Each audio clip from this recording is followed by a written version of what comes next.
আমি আইন মন্ত্রণালয়ে দায়িত্বপ্রাপ্ত উপদেষ্টা হিসাবে আইনগত সংস্কার করে উপযুক্ত জায়গায় উপযুক্ত ব্যক্তিদের পদায়ন করে আমার মন্ত্রণালয়ের এখতিয়ারাধীন ব্যাপারে যা যা করার আছে আমি সর্বাত্মক চেষ্টা করব। আমি এই পজিশনে এসেছি, এটা আমি মনে করি এটা আমার একটা দায়িত্ব। এটা ছাত্র জনতার আকাঙ্ক্ষাকে প্রতিনিধিত্ব করার দায়িত্ব। আমি আইনের শিক্ষক, আমার অনেক ছাত্র আছেন লোয়ার জুডিশিয়ারিতে, হায়ার জুডিশিয়ারিতে।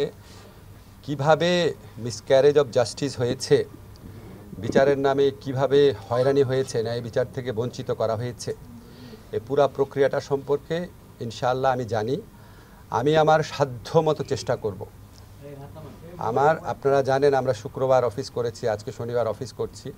এখানে আইন মন্ত্রণালয়ে যারা আছেন তারা সবাই আমাকে আশা করি কোঅপারেট করবেন, আমরা চেষ্টা করব। আমাদের একটা সুপ্রিম কোর্টের যে প্রধান বিচারপতি এখন আছেন, উনি একটা ফুল কোর্ট মিটিং ডেকেছিলেন।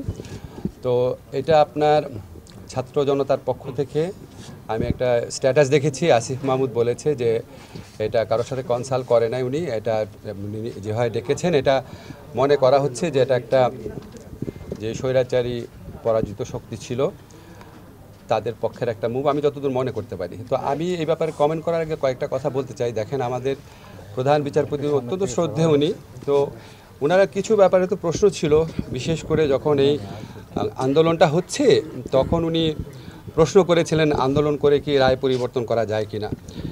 এটা নিয়ে মানুষ আপনার ভালোভাবে নেয় না জিনিসটা। এছাড়া একটা ব্যাপার ছিল খুব দুঃখজনক, সেটা হচ্ছে উনি ছাত্রলীগের কাছ থেকে চিফ জাস্টিস হওয়ার পর ফুলের শুভেচ্ছা নিয়েছেন। তো এটা তো আমার কাছে ব্যক্তিগত অভিমত হচ্ছে এটা কোড অফ কন্ডাক্টের লঙ্ঘন ছিল, এবং এটা খুব ভালো একটা ইমপ্রেশন দেয় না। এবং উনি ডিবি পুলিশের যে প্রধান হারুন, যার নানান আপনার কি বলবো তার সম্পর্কে নানান প্রশ্ন রয়েছে, এবং উনি আমাদের এই ছাত্র আন্দোলনের সমন্বয়কদেরকে ধরে নিয়ে নির্যাতন আটকে রাখা এটার মূল ব্যক্তি ছিলেন। তো ওনার কাছ থেকে উনি একজন ডিবি পুলিশের প্রধানের থেকে উনি সোনার তরবারি উপহার নিয়েছিলেন।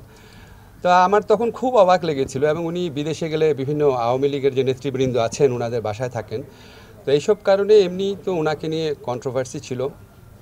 তারপর যখন উনি এই মামলাটা চলার সময় এই কমেন্টটা করেছেন এত কিসের আন্দোলন, আমি পত্রিকায় যেভাবে পড়েছি এটা রিয়্যাক্ট করেছে, এবং আমি যেটা জানি ছাত্র জনতার পক্ষ থেকে ইতিমধ্যেই ওনার পদত্যাগের ব্যাপারে দাবি উঠেছিল। আজকে বোধহয় সেটা আবারও বলা হয়েছে, যেহেতু উনি ফুল কোর্টের মিটিং ডেকেছেন।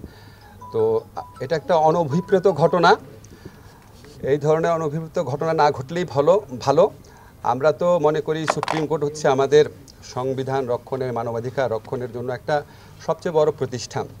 তো এমন কিছু কারোরই করা উচিত না যেখানে ছাত্র জনতার যে গণ আন্দোলন বা গণ অভ্যুত্থান এটার বিপক্ষে সুপ্রিম কোর্টকে দাঁড় করানোর চেষ্টা কারো করা উচিত না। আপনারা ইতিমধ্যে দেখেছেন দেশের পুলিশ বাহিনীকে এই গণ আন্দোলনের বিপক্ষে দাঁড় করানোর কি পরিণতি হয়েছে। তা আমরা তো এরকম কিছু হোক কখনোই চাবো না।